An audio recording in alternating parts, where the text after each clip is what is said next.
Hello, everybody. It is, I guess, a special edition of the Rotoworld Football Show is what I'm going to call this. It's not a football show. It's not a podcast. It's a Q&A ahead of this week's NFL Draft in Green Bay, Wisconsin. I am Patrick Daugherty, joined by NBC college football and draft expert Eric Froton and Kyle Dvorchak, who's something of an expert himself, our fantasy guy, also a draft guy.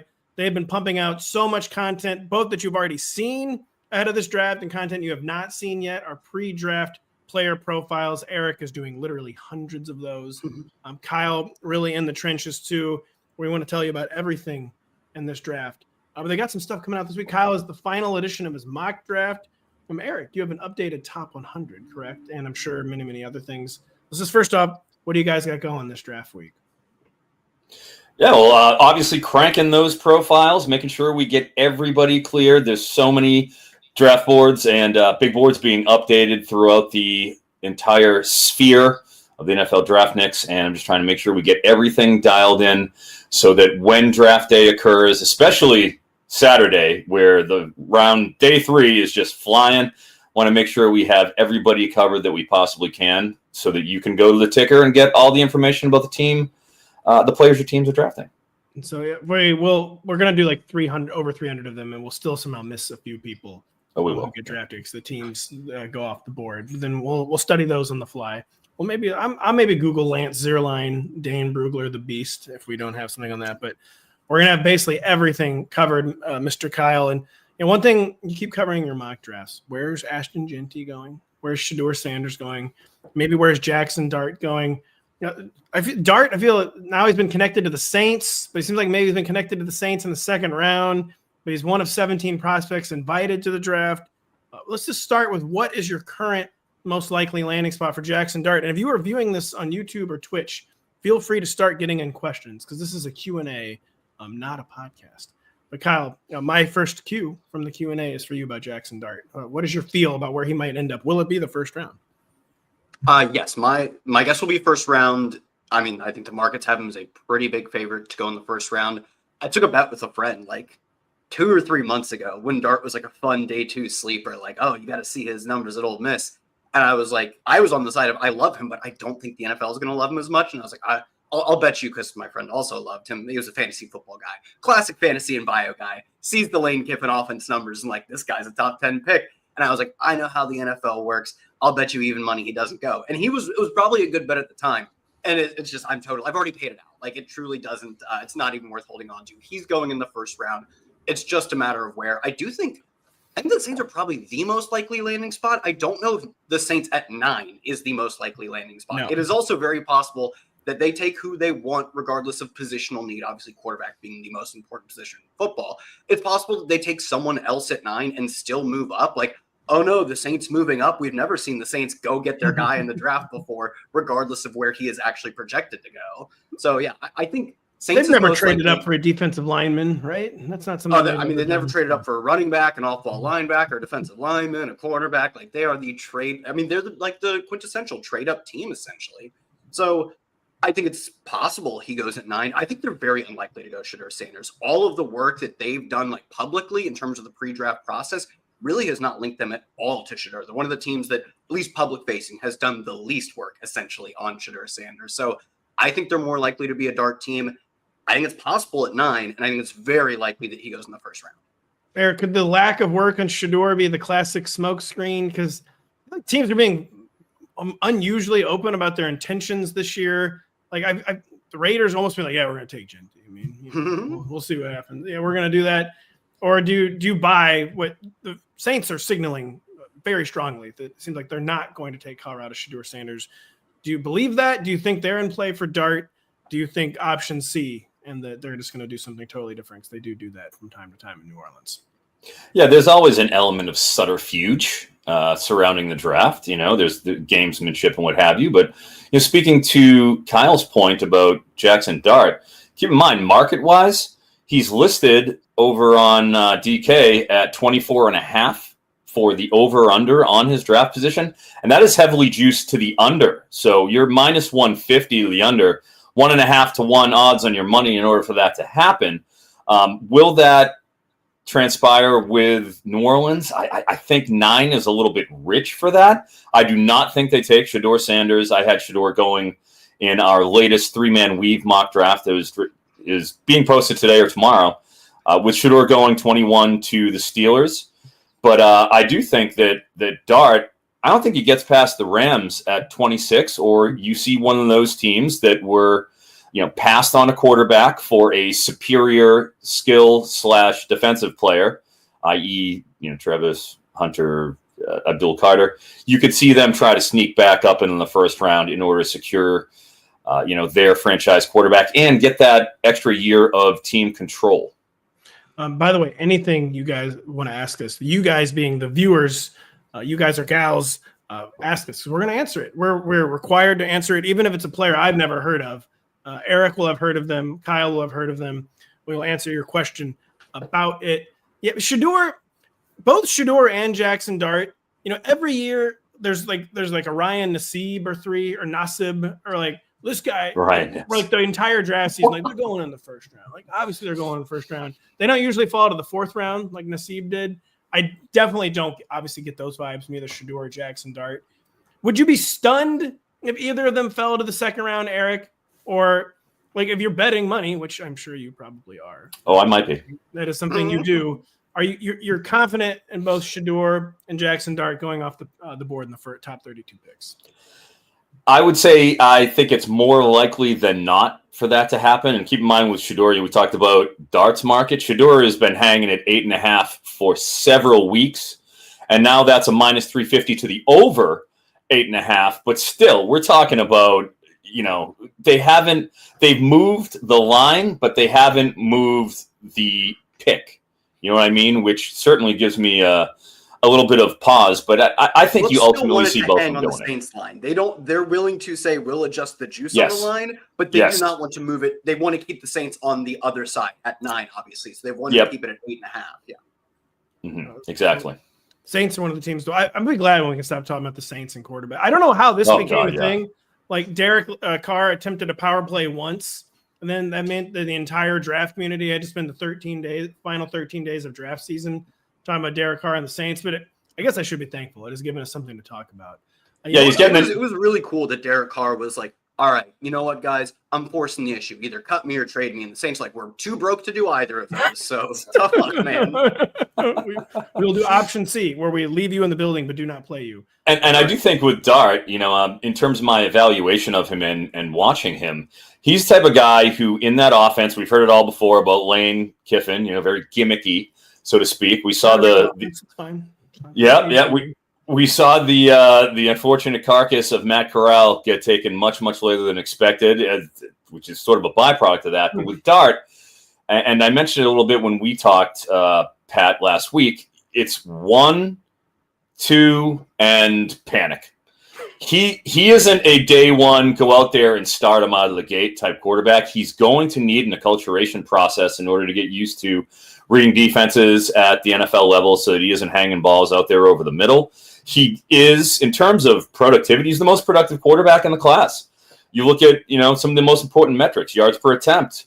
Look at downfield passing. He has the highest ADOT in the class. I think it's almost 12, and keep in mind, Trey Harris, while he was absolutely electric for about 5 games, they didn't have him for the entire stretch run for Ole Miss, and he was dealing with Jordan Watkins. Yeah, Jordan Watkins 1,000 ever Trey Harris missed. Trey Harris killed 4 out of conference, 3 not even Power 4 teams. He still did well in his 3 or 4 SEC games, really well, in fact. But for the entire home stretch of the most important games, they didn't have him. Yeah, they were relying on Antwain Wells and Jordan Watkins, 2 guys who are not going to be steaming up boards anytime soon for obvious reasons. I got sick and tired of watching Antwain Wells drop well-thrown passes on the outside deep. It drove me nuts during the end of the season. So keep in mind that he wasn't working with that full cast that he had earlier in the campaign when he ended it. I'm a bit of a hater with Jackson Dart, but I really hope he doesn't get the Matt Corral fate. I don't think anyone wants that. I definitely do not want that. 94th overall pick, I believe. We've seen this more recently with Will Levis too, where he was just too raw to go in the first round. He was raw in a very different way, I'd say, but it was you just can't justify taking him in the first round. Early second, go for it. Go hog wild taking him early second, but you just can't do it. Malik Willis was the same way. His flaws were just too glaring and probably too much to be fixed, right? He was always going to deal with the I love tucking the football, running, and taking sacks type of stuff, and he really fell. And I was one of these suckers like, I don't know, man. Lions just take him at number 2 overall and figure it out. And not only did they not do that, a bunch of teams chose to not have that experience.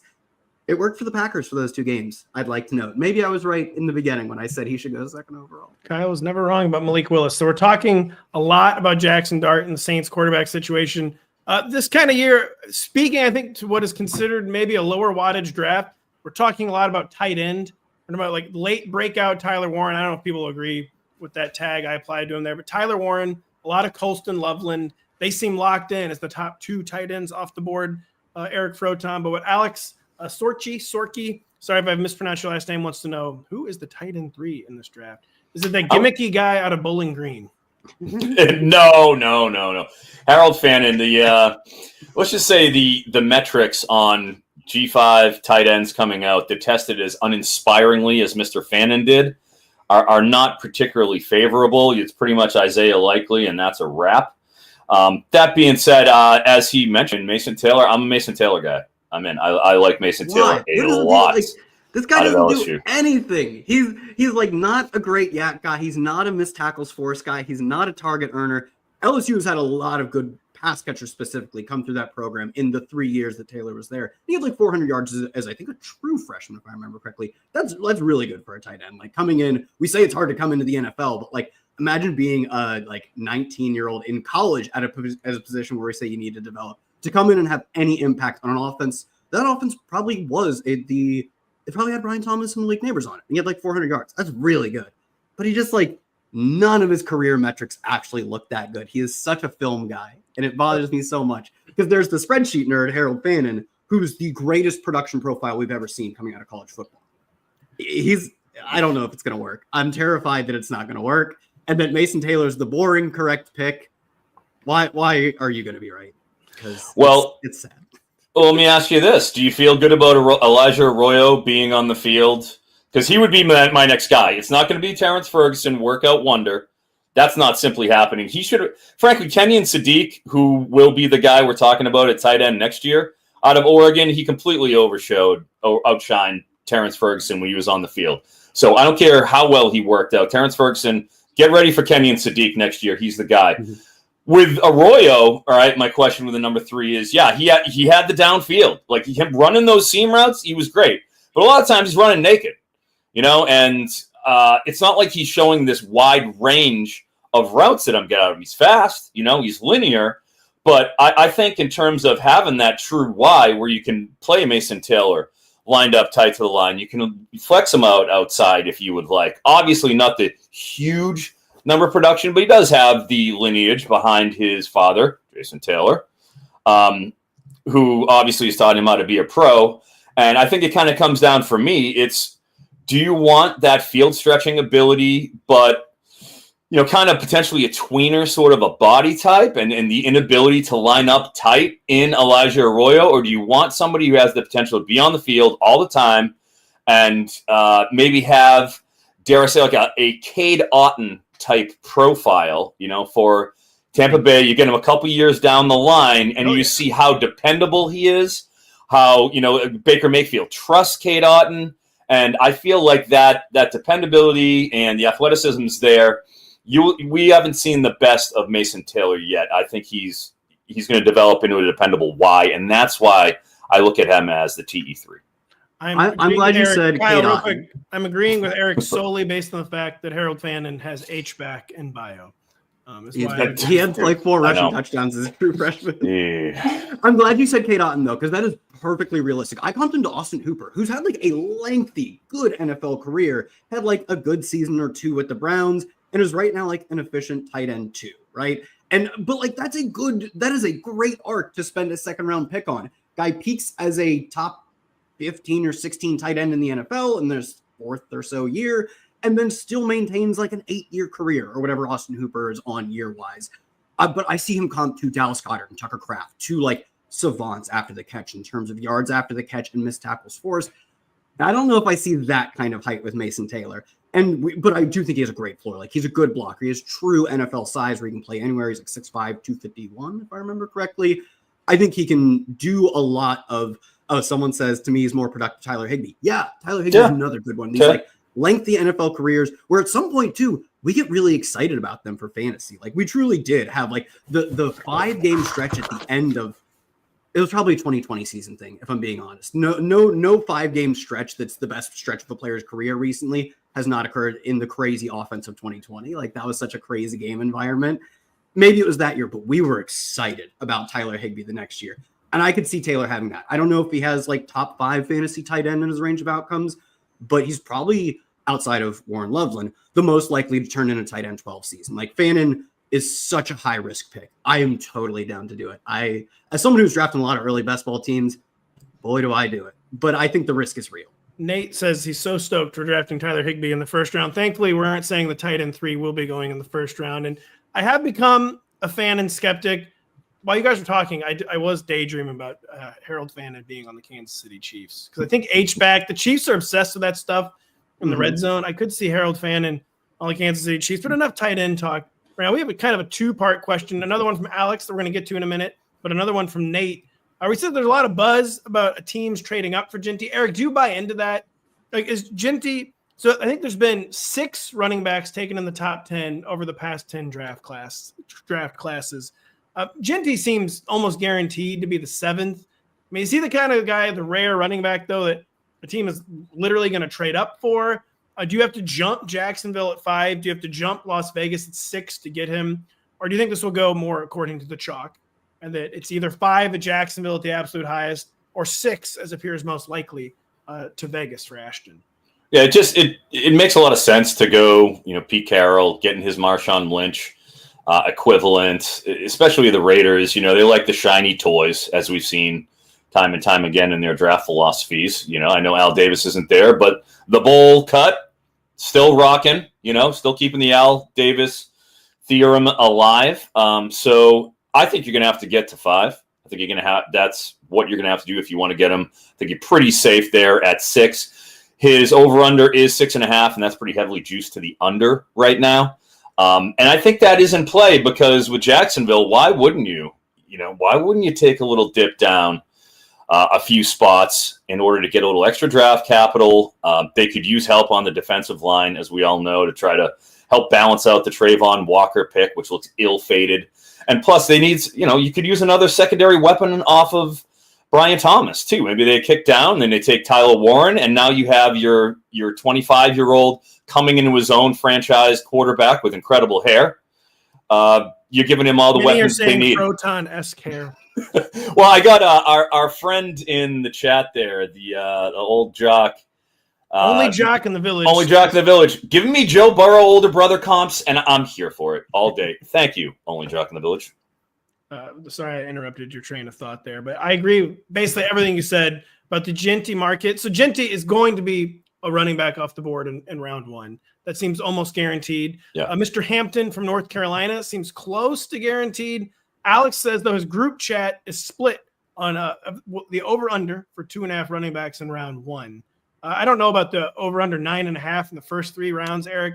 Where are you putting your money on the over-under 3 backs in the first 32 picks? Oh, betting on running backs being taken in the first round is, it's a devil's bargain, so to speak. But I will say that my guy would be Trevion Henderson if I was going in that direction. He is plus 140 right now to go in the first round over there on one of our friends on the domestics, which indicates that, it's a plus. You're still getting that plus money. He's on that outside looking in, probably gut call. I'm probably saying under 2.5 on the first round. I do think you could see Trevion sit there and bleed in the second round, which is going to be a good thing for whatever teams are up there that missed out on one of the 2 top RBs there. I love Trevion Henderson. I think he's the clear number 3 back in this class, and the explosive potential, you just don't see it all the time. No one else really has that same profile in this class, in my opinion, outside the top guys, where Hampton and Ginty are both clear the top 2 to most, but man, I feel great about him being number 3. And then the second part of that, I feel 9.5 running backs in the top 3 rounds is a pretty high number.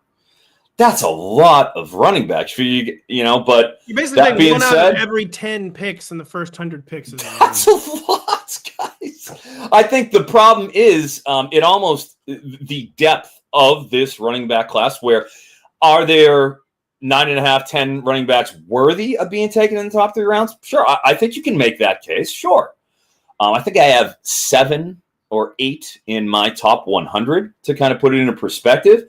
But that being said, the depth of the class almost hurts them in that respect, because you don't have to go and chase these guys. You can wait until day 3 and still be able to pluck an RJ Harvey, a DJ Giddens type of guy, to be able to say, all right, well, we still got a really good player. Dylan Sampson, might slip in there. He'll probably go round 3.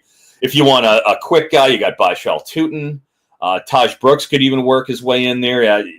Very instinctive runner who tested way better than we all thought he would. And then obviously there's Ollie Gordon, if you believe in his 2023 and are willing to throw away his 2024, where he was rumored to be a little bit banged up. So there's all types of those potential guys that can go in that day 2 range. But because there's so many of them, it kind of makes it less of a priority, I think, for teams. Kyle, we have another running back question. Then we have another running back question for Eric.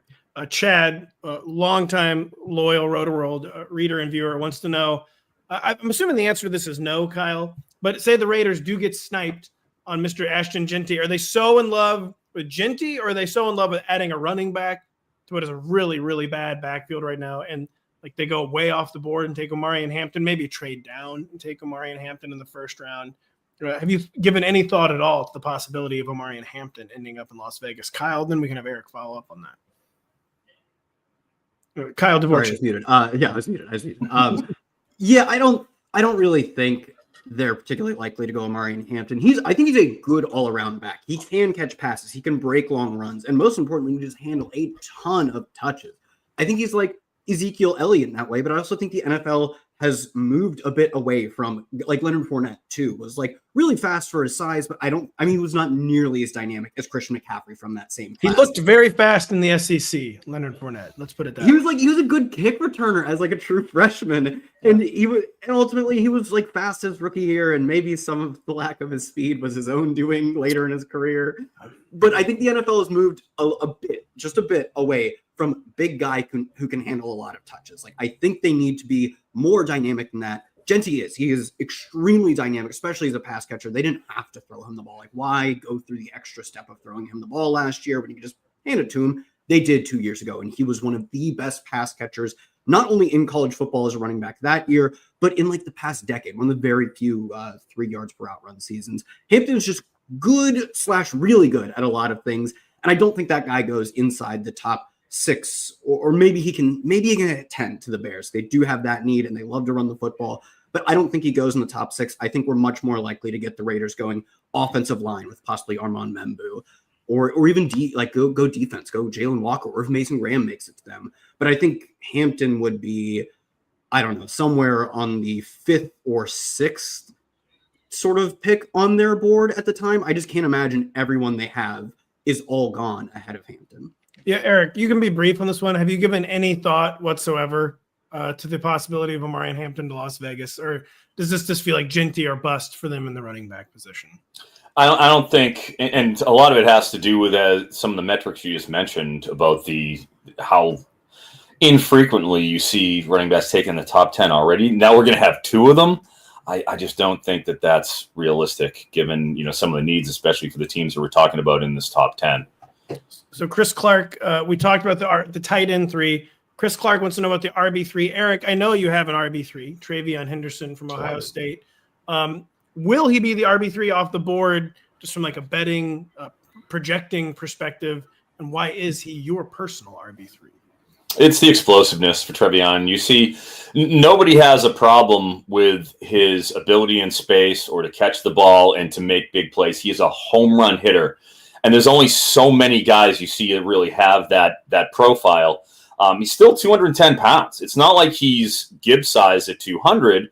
He doesn't have the acceleration of Gibbs, but at 210, and with what we've seen from him, I mean, right out of the gate, I love Trevion. I had him in college fantasy football since he came in as a freshman. I mean, I was just enamored with him. And, the big knock on him is his vision. He'll kind of run in the back of blockers at times. But I would encourage people to watch the Iowa game, where I thought he was very instinctive, especially on some of those outside stretch run plays where you have to let things develop. And I'll pass on watching the Iowa football, but thank you for the recommendation. Hey, Brian Ferentz is no longer the offensive coordinator there, okay? It's actually not eye-bleeding bad on offense anymore, but it's not much better. Very fair with that. Well, this is head coach. It has to be someone of a different bloodline. Yes, it has to. But Ferentz is a defensive guy, and if there's anything you can say about Iowa is they can bow up on the line. That front seven is always fortified. They have they're always rotating their defensive line guys to make sure everybody's fresh. And I thought he did really good work in that game. That was kind of the thing that I look at to say, all right, here's the blueprint for how he could succeed in the NFL. And I just think, man, you give him some of those cutback lanes and he screams. His acceleration is real. And I think he's the comfortable number 3, though I do know that some of the more reputable, prognosticators out there, there's a real groundswell for his teammate Judkins because of, just the very opposite. His instinctiveness, his toughness between the tackles has like a Blake Corum element to the way he's able to slip, slide, grind his way through the middle, but he isn't an explosive runner. So you have sort of 2 running backs with disparate skill sets, but very intriguing for what they do. Nick Bird here. You mentioned the state of Iowa. He wants to know about Iowa State's Jalen Noel falling to 57, a rare guy who spent 4 years not just at the same school, but playing for the same school. Big red flag, obviously, that he didn't go pro after his junior year, or that no one lured him away with NIL money. But Eric, what do you think the percentage chance his Panthers have of landing Mr. Jalen Noel at number 57? And do you like Jalen Noel? I like Jalen Noel. My concerns are for the amount of passes he caught. And it was him and Jaden Higgins.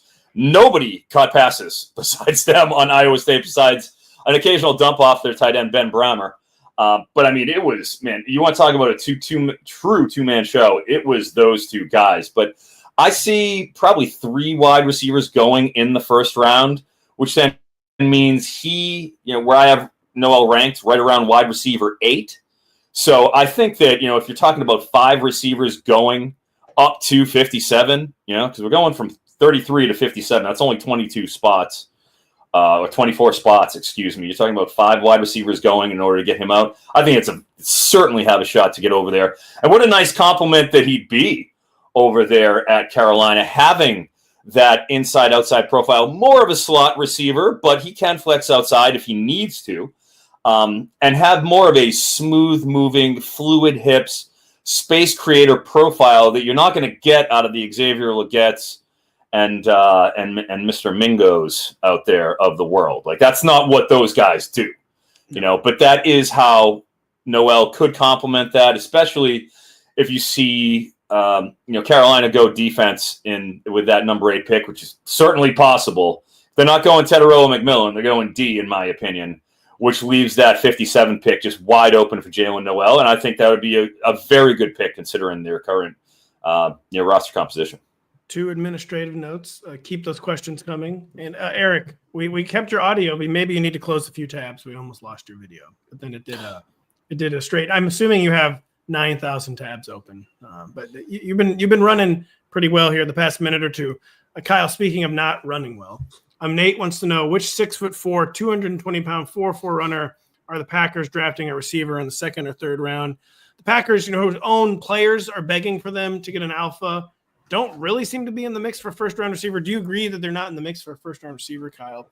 And who might be a Green Bay target at wideout? And if nothing comes to mind for you, we'll go to the expert, Mr. Eric. No, I mean, I do think they're in the mix for a first-round receiver, but like you said, that hasn't been their MO. And I think they've largely been pretty successful going this patchwork-style offense where I think they have good players. Like Christian Watson can fill a role well. Jaden Reed can fill a role well. And some teams are just okay with that. Some teams are like the Chiefs have been fine with this for years, and the Bills have seemingly been fine with this since since they got rid of Stephon Diggs, have been fine saying we have a really good quarterback, which I also think the Packers do, who can figure things out with all the pieces. Do I think that's the smartest thing? Like, I'd rather just try and take shots on Justin Jefferson, but I don't think all teams view it that way. And there's, some data to show that wide receiver is often a weak link system. It's like, how many guys, how deep can you run, right? A lot of teams can double team a wide receiver or put a safety over the top and stop, or at least help contain a number one. But the teams that run 2 or 3 deep are really hard to defend. Maybe they're just fine with that. If anything, they probably are to some degree fine with that and are likely to add a role player. I mean, maybe if they want to try the big body alpha, it could be, we were just talking about him, Iowa State's Jaden Higgins, who is like a 6'7" wingspan, 6'4" guy. Some people think of him as more of a power slot in the way that Keon Coleman was a big guy who ultimately should have and didn't really play inside much.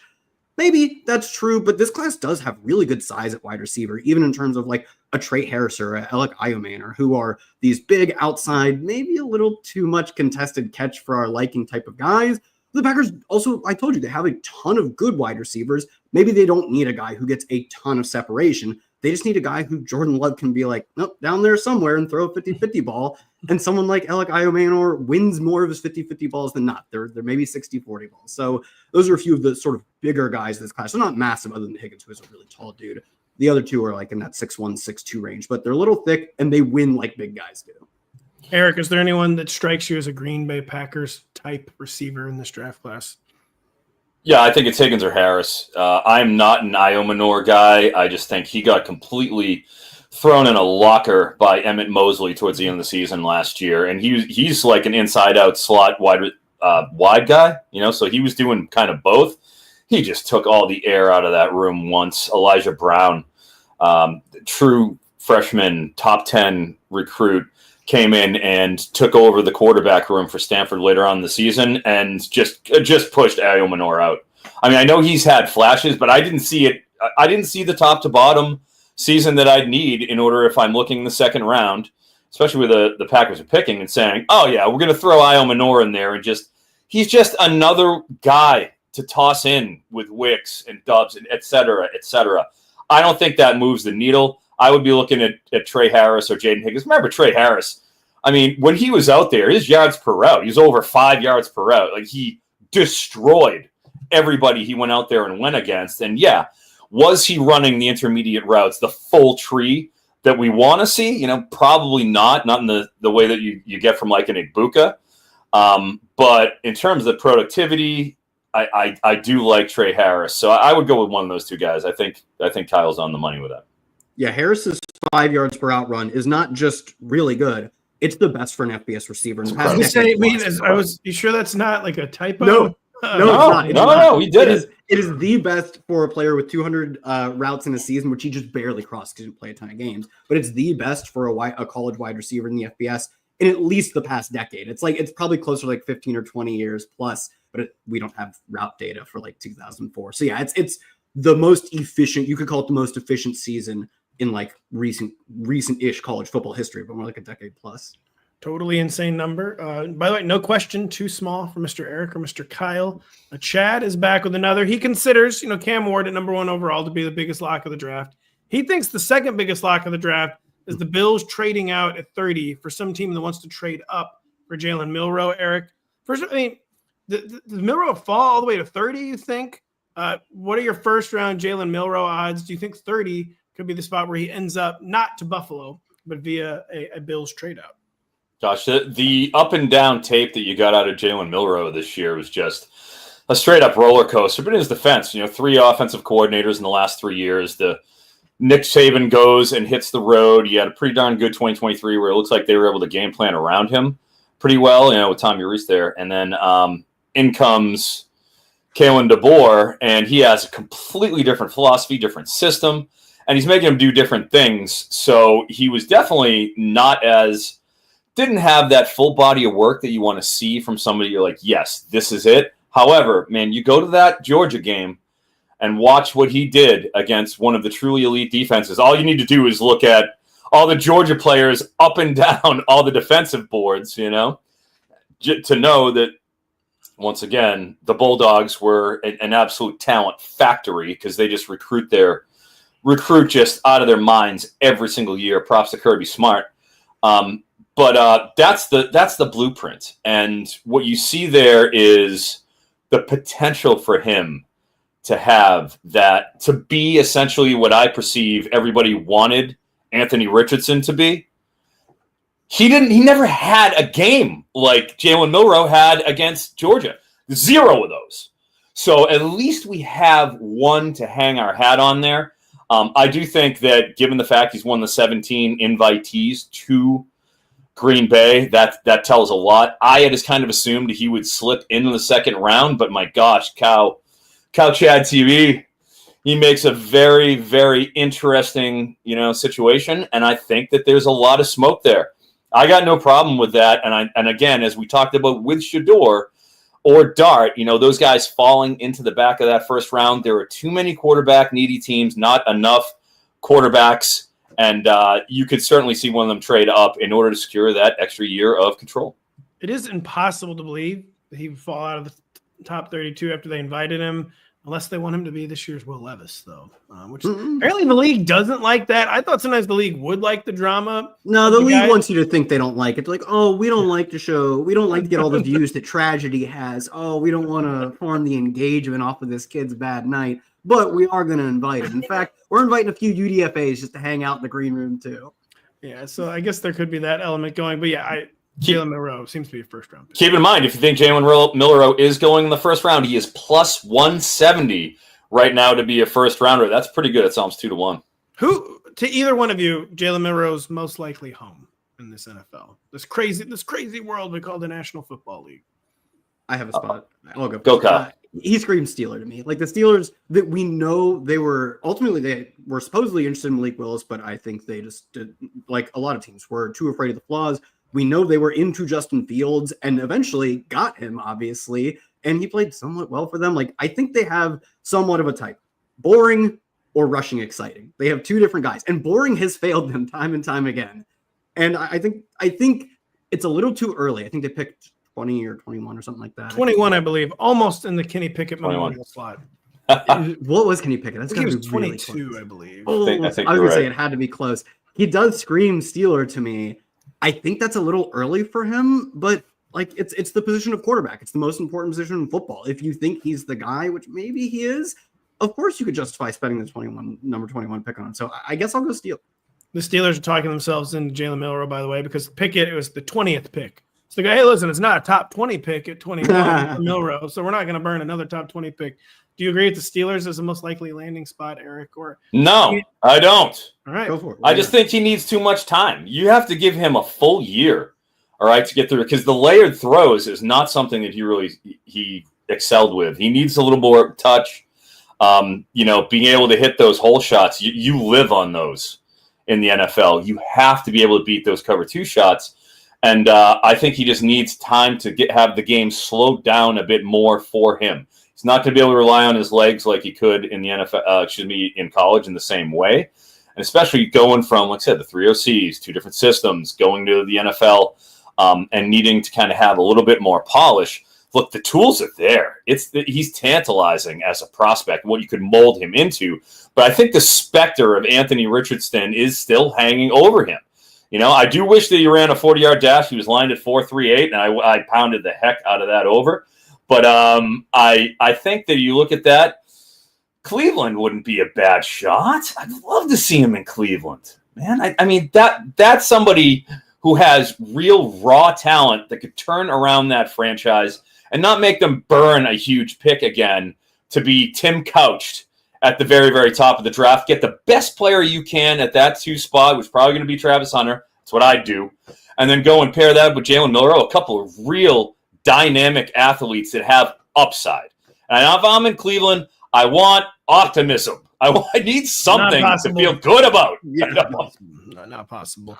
The Jalen Milroe, Anthony Richardson comp, I think makes a lot of sense. But the big difference being, of course, well, first off, what if Anthony Richardson good? But also, what if Anthony Richardson? We don't know Milroe's good. What if Anthony Richardson actually played college football? Frankly, I think that's more the no. I swear, I think that is much more the differentiator is the experience, having played more than one season. Like Milroe, I'd have to look it up. Milroe might have more starts in high school than Anthony Richardson. They are probably very close because Richardson has like one full season of starts in the NFL roughly, and one in college, and Milroe played 2 seasons of college football. So they're probably very close. Yet Milroe has not entered the NFL yet. What if everything Anthony Richardson was not?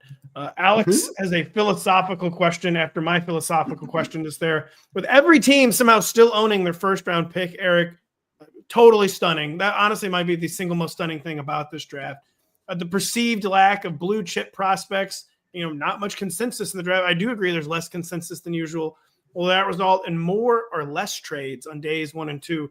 Our team's just going to go crazy after, once the picks actually start coming off the board, you start talking to yourself, you know what, we actually do have a first-round pick on this guy. We didn't until now, but we do. What do you think the so far lack of activity means for the potential activity on Thursday and Friday, Eric? Oh, yeah. I think we're getting a good amount of gamesmanship, and with teams being more miserly with their first-round picks, at least in the lead-up to the draft, I think it will give them a little more opportunity to say, all right, we have them, wherever we are down the board. So because we have preserved, this draft capital, we have the ability to kind of say, all right, we can go up a little bit from here and still be able to kind of, get the player we truly want. I think there's an element of truth to that, certainly. And I feel like last year, too, there's always surprises in the draft. Nobody saw Michael Penix last year coming. You know what I mean? There's always something that's going to come out, if not several things each year that just go say, I didn't see it coming. Yeah, I didn't see it coming. The Patriots taking Genty at 4. I've got my friends from Boston who are banging down the door saying, look, I don't care if Abdul and if Hunter aren't there, take Genty, sort of a thing. So I do think there's going to be the surprise element to some of this. Do either of you, Kyle, I'll go to you first. Nate wondering, could the Browns reunite Travis Hunter and Shedeur Sanders? The Browns, they've telegraphed they're live for a quarterback. They made it very clear they're not really live for a quarterback at number 2 overall, though. Very live for Travis Hunter. Could they take Travis at number 2, maybe trade back into the first? A team that hasn't had many draft picks the past few years, maybe not used to it. Could they give up some of their cash and get Shedeur Sanders? What do you think of that possibility, Kyle? Oh, yeah. I think they are one of the 3 most I think they're frankly more likely than the Saints. All the signs have pointed towards the Saints not being as interested as maybe they should be in Shedeur Sanders. I think both the Browns and the Giants are more likely to get Sanders than a team like the Saints are. Even the Steelers, I think, are probably a reasonable landing spot for him as well, because he does have some of that plug and play ability where he's just so accurate. Don't ask him to do too much. And Arthur Smith's offense, frankly, doesn't ask in terms of volume, doesn't actually ask its quarterback to do all that much. And it does give him a lot of play action. So let him be the sort of game manager type that everyone thinks. And then it's a great defense. There's some really good weapons on that offense, frankly, having added DK Metcalf. So, yeah, I don't know if the Browns are the most likely, but I think they're underrated in that everyone thinks the Saints are the team, and I don't think they are. So Browns are probably ranked 2 on my list of teams most likely to take Shedeur Sanders. Eric, put a percent possibility on the Cleveland Browns running back the 2023-2024 Colorado Buffaloes. Here's my problem with that. As Kyle alluded to, I think they got to get ahead of 21. I think he goes at 21 to Pittsburgh. I think it makes all the sense. He goes to Tomlin. I think Mike Tomlin's sitting there saying, I can work with this kid. If anybody can, he's got the stroke and the credibility to be able to be a soothsayer to Shedeur Sanders. You got to get up there to 20 from 34. What's that going to look like in terms of draft capital? Do you have to give a next year 1? Do you have to give multiple 2s? Obviously that second. Another one? They got killed, punished for spending as much as they did on Sean Watson. Obviously, it's not the same situation, but they just touched the stove and got as burned as you possibly can in the overpay for quarterback market 3 years ago now. Yes, exactly. So I look at it and say, you got to get from 34 to 20. That is a massive jump. I put that in maybe the 10 to 15% category. I just don't think it's realistic given all the draft capital they're going to have to give up.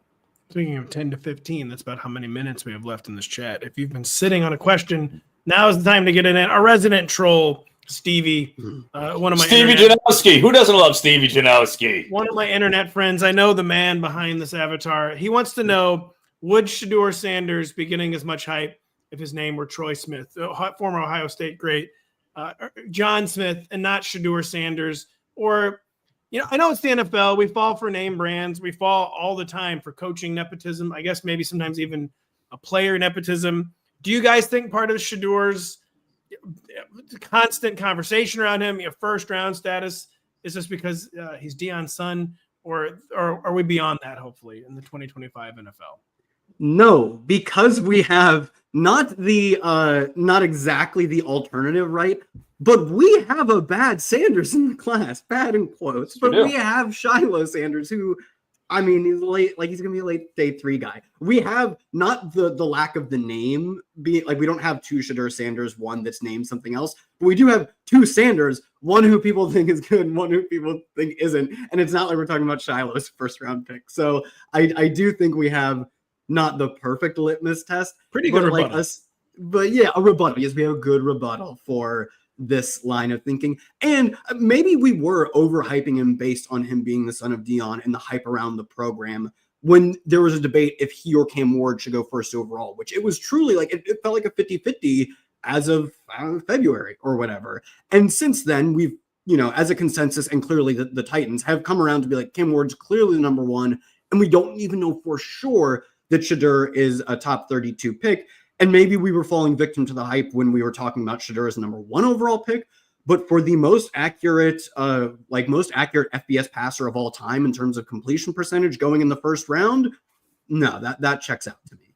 And false hype tends to reveal itself in the NFL because it's not just the family name. A lot of times, again, Ryan Nassib, I always forget how to pronounce his last name. One of the most infamous pre-draft misses in the history of sport, who was being mocked to the first round as late as a day or 2 before the draft and fell to the 4th round. And these teams at the end of the day put their money where their mouth is. And I don't think Shedeur, Kyle made the perfect point, but not just about Shiloh, but the number 1 overall hype ended basically as soon as draft season actually started. And that we're in the more realistic territory of maybe fringe first rounder, but definitely there are points in his favor of making him a first round prospect. So I do not think, to answer Stevie's question, that it's just because his dad is a master marketer and pretty good football coach in Denver, Colorado. There's a lot of people out there that would love to be Denny's Stevie Janowski, I think. We could possibly take applications for that. Denny has so many Stevies ready to apply. Nugs, I don't know, weird name here. Wants to know who's most likely in the top 5 to trade out of the top 5. Not Tennessee. Cleveland, maybe a possibility at number 2. New York Giants, maybe a possibility at number 3 after signing 2 quarterbacks. The Patriots don't need a quarterback. That always puts you in a position to accumulate draft picks. The Jaguars do not need a quarterback, Mr. Eric. Who do you think of those 5 teams is the most likely to trade back? With me saying it's almost a veritable guarantee one of those teams will trade back. I would love to. Obviously, I think you're going the 4 or the 5. I think that's the spot where it's trade back time. As a Patriots fan, I'd love to see him trade back because Will Campbell is at minus 260 to go to the Patriots right now. And it's great. You could take Logan Mankins instead of at 24, you're taking him at 4. And I just don't see the real value in that. I would love to see a team that has, I think they've got a few holes to fill. I think that's fair to say. Around that roster, I would love to see him accumulate a little extra draft capital and probably still get Campbell if you're able to bump down, somebody who wants to go and jump and get into the Genty race, maybe at Bears, maybe the Saints, et cetera, et cetera. If somebody really falls in love there, great. Let them come up, let them get Genty, let them get Mason Graham, take the discount and bank some extra picks because that roster is hurting. Jacksonville is in a much more developed position where they could go and say, all right, we'll take the guy we really want here, but it's going to be one of those 2 teams, and I think there will be a trade down. For sure. I think there's going to be so many trade downs, I think, because, again, teams are not going to sit on these picks forever, and Tennessee's not trading down. I don't think the Raiders at 6 are trading down, but I could see the Jets thinking we need to accumulate picks. The Panthers have been very ill-disciplined the past years. I can see them playing all right, we need to actually accumulate some draft picks. The Saints, probably not. Even though they should, Saints probably not. That's just not really something they do. I could see the Bears trading down. I'd definitely see the 49ers trading down, although they like to add blue chip talent. I can see the 49ers trading up, actually. I think the problem with the trade down is like you got to find a partner willing to move up. And someone who pointed this out in the previous question about trades, it's like there's not a lot of blue chip guys. I think that's the reason we're saying 1, 2, and 3 have no chance of trading down. You get the number 1 quarterback, the like Shohei Ohtani of football, and Abdul Carter. Everyone's just penciling him in to be like a future All-Pro player, and it's somewhat rightfully so. He's an incredible prospect. And after that, there is Genty's a blue chip, just unfortunately in a position that doesn't matter a ton in football. So the problem is you don't have a ton of guys who I think are, I don't want to say they're not worth moving up for, but I don't know if the NFL values them as moving up for. I think the Jags are kind of the clear spot to move down because they're not in the blue chip range of the 3 guys I just mentioned, or the quarterback plus the 2 guys really. And now we're getting a little bit of trepidation where it was Mason Graham from the moment draft season kicked off to go to the Jags, and still probably still is the favorite, but now we're getting a little more like, oh, they could actually surprise us with their pick. They are a dark horse Genty team. Like people are saying they're a Tet team. They're a Jalen Walker team, where I think now the fact that there's a little more jostling with who they could actually take maybe suggests that they could end up not picking at 5 at all. Excuse me for clearing my throat. I thought I was mic'd. Chad wants to know, could the Raiders be the team? Raiders not known for smart front offices. Eric, could they be the team that trades with your New England Patriots at number 4? Or I feel like the Raiders, I don't think they're going to do this with Pete Carroll, but we're trade up literally 2 spots to get a running back. But because it would still take, even to go those 2 spots, would take a lot of draft capital. Do you think the Raiders are a candidate to trade with your Boston Patriots? I tell you, I'd love them to be. Come on down for a 2. All we got to do is go down 2 spots. Have it. Take it. What are you offering? Oh, a 3rd? Done. Sold, signed, sealed, delivered. But I don't think that would be the best thing for the Raiders franchise. I don't know if Carroll wants to do that. 2 spot. I think they'd probably be more likely to roll the dice. But God, I'd love it. I'd love it. That would be best case scenario for the Patriots. I think the Raiders will roll the dice. Like, listen, we'll do the unorthodox thing. And if the running back makes it to us at 6, we're going to do it. But, like, it almost has to be like, if it's fate type situation. I don't think they're going to trade up for Genty from the 6th spot. And it's going to be someone else. If someone's going to trade up for Genty, it'll not be Vegas. The team has been most linked to it. Matt B said they just traded up last year. That was a different front office. And their new front office I've kind of taken as maybe a little bit more analytics forward. John Spytek coming from the Bucks, where they have at least mentioned analytics. Yeah, as opposed to like the previous, like the Gruden, who's Gruden's GM?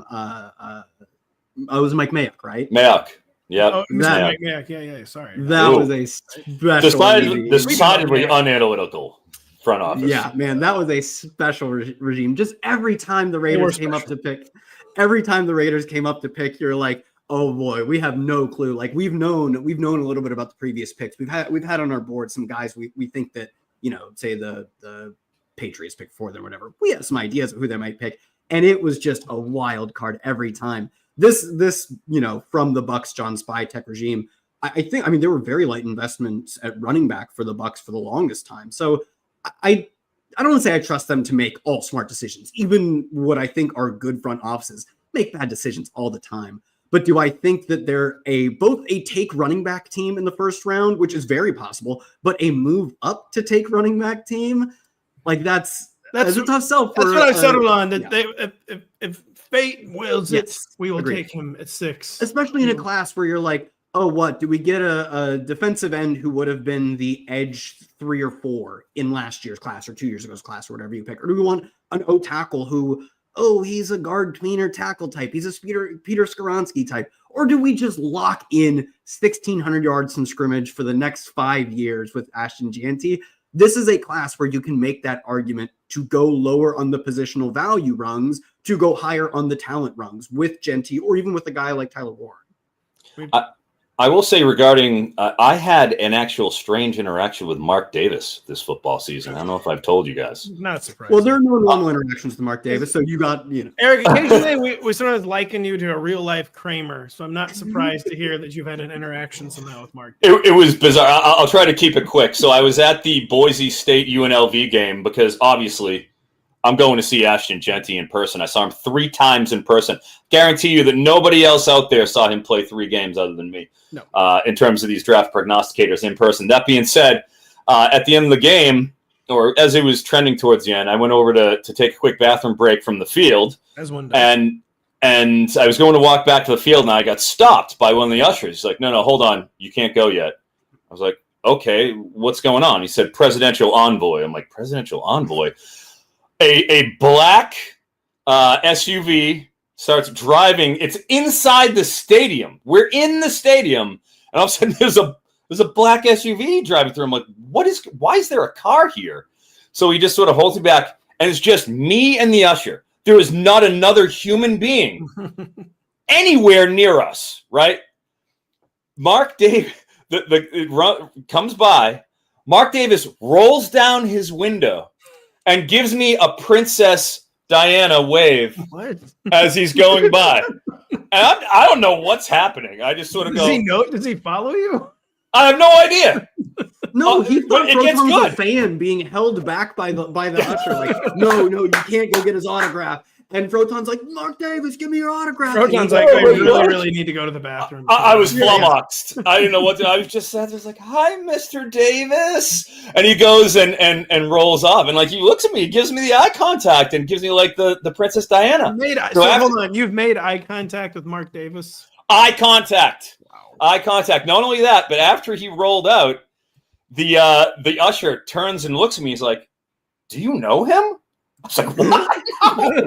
No, I don't know Mark Davis. Why? Why would you think I know him? He goes, he doesn't do that. Like, he doesn't roll down the window and say hi to people, and you're the only one standing here. I was like, oh, my God, Mark Davis. All right. I don't know. Maybe he does. Maybe he's a big fan of college fantasy football. I hope so. Eric said, do not accuse me of knowing Mark Davis, is what he said. No, I do not know. No. Mark Davis. Maybe I do now. No offense to Eric and his ilk of draft Knicks, draft gurus, but I wouldn't be shocked if Mark Davis, if that's how he did the draft. Like, let's see what Froton. I did. What did you think of Genty? You saw him on the field. I saw him on the field. He was literally there to watch Genty. So there's a little smoke right there. It's in Las Vegas. He's there to watch Genty. Now he's there at 6. He's like, I think it was the tell. I think he was telling me he's taking Genty. Mark Davis, like I did Brugler last year, I'll do Froton this year. That's right. We have time for 1 or 2 more questions, one of which is not Stevie's question about the Pope. We do have a question about kickers, though. Chad said, in honor of Denny, Eric, he wants to know, is there a kicker bet worth placing sometime in the first couple of rounds? Is a kicker going in the first 100 picks this year? Dude, a kicker to go in the first round is like plus 25,000. Not first round. Let's say the first. No. First 100 picks. I think he said first couple of rounds. Let's say first 3 rounds. Yeah, it's 100 and. We'll say 100 picks. Sincerely, I hope we don't get another Jake Moody repeat. Okay, it's only. I mean, look what San Francisco has done to just pollute this kicking market. They have some real explaining to do to the fans of the NFL for that Jake Moody pick. I cannot sign off on any of that. Absolutely not. Okay, good. So you don't want Chad to waste his money. You're trying to. Oh, what? You're not in on? You're not in on Florida State's Ryan Fitzgerald or Miami's Andres Borregales. These are kicker blurbs I have not written yet. I have them written down in the spreadsheet. Look, I, as much as I'd love to break out Andre Aurora Borealis, I've been dying to do that. Don't get me wrong. I don't think that it's feasible for the first 3 rounds. Who doesn't want the Aurora Borealis? Who was the Florida State kicker that was a super mega giga ultra bust who went in the second round to Florida State? He was my favorite player ever. Aguayo. Roberto Aguayo. I was going to say Janikowski. Well, see, Janikowski, of course, did not go in the second round because he went. He went Uno, baby. He went in the first round. And, man, Aguayo. Aguayo killed. Yeah. Aguayo killed mostly. I guess the 49ers tried to revive it. Killed the early kicker market in the draft because man, that guy was incredible in college and was just instant iconic bust. He did. He did. You can't do it. We're done here. I'm scrolling through the teams. I'm trying to think who's going to do something crazy. Panthers are always live to do so. I don't think the Raiders are going to do anything crazy this year. New front office thing. They're going to keep it lower key. Although you could say taking a running back is something crazy. It doesn't seem like a crazy year for the Jets. They're over. They're crazy. Panthers always live for crazy. Saints always live for crazy. Bears probably not. Johnson has come in. Seems like he must be very disciplined. He's not letting the Bears front office has done a few really crazy things the past years. 49ers have some crazy in them sometimes. Cowboys at 12. Man, I think Froton's if the Rams go quarterback wouldn't stun me, but it does sound crazy. The fact that they have a team that could like feasibly win a Super Bowl, right, with the quarterback already centered around it. Anyone they're going to get there, is going to need time anyways. And who better to learn from than one of the most cerebral quarterbacks in the NFL? Right? Like Stafford, from everyone I have friends who were Detroit beat writers a couple of years, said he's absolutely brilliant. So if you're going to sit behind Matt Stafford and watch somebody cook, that's the guy I want to cook. And he just held the feet to the fire this offseason. You know, who's saying he won't do it again next year? So you need to have a plan in place, and it isn't Stetson Bennett. I would love the Rams developing a quarterback for a year or two. Stevie, I have to give him props. He did mention Schefter has hinted the Jags are prepared to be totally crazy. At number 5 overall. What's like the craziest thing they could do? Like Genty's not that crazy. It's Genty. I mean, go ahead. Just have some fun. Take the running back at 5. It's not even that crazy. Is it crazier than spurning Aiden Hutchinson because of a personality dispute between Trent Baalke and Jim Harbaugh, in favor of Trayvon Walker? That's crazy. That's crazy. Well, Froton, the thing you don't remember is Trayvon Walker had long arms, and that's like the only thing that team cared about for some time. Point taken. I stand corrected. Thank you, sir. Jaguars hoping to have a big draft, hoping to have a lot of teams. Man, every team's trying to be so brave. We're not trading our first round pick this year, and we'll see how long that holds to the end of the week. We see how long Eric and Kyle's sanity holds to the end of the week. Both have a lot of work to do still. I do too. Rotoworld.com. We're going to try to have every angle and aspect of the draft covered. Not try. We will. Beginning, of course, Thursday evening. Blurb for every pick. All 257, 258 this year. It's going to be covered at Rotoworld.com. Articles coming out all week. So much thanks to Eric Froton, to Kyle Dvorchak. So much thanks to our viewers for sticking with us for an hour, giving us some great questions to answer. And yeah, I'll be back on Tuesday with Denny Carter and special guest Drew Dinsick for more NFL Draft Talk on the Roto Football Show. So thank you so much for coming and hanging out with us.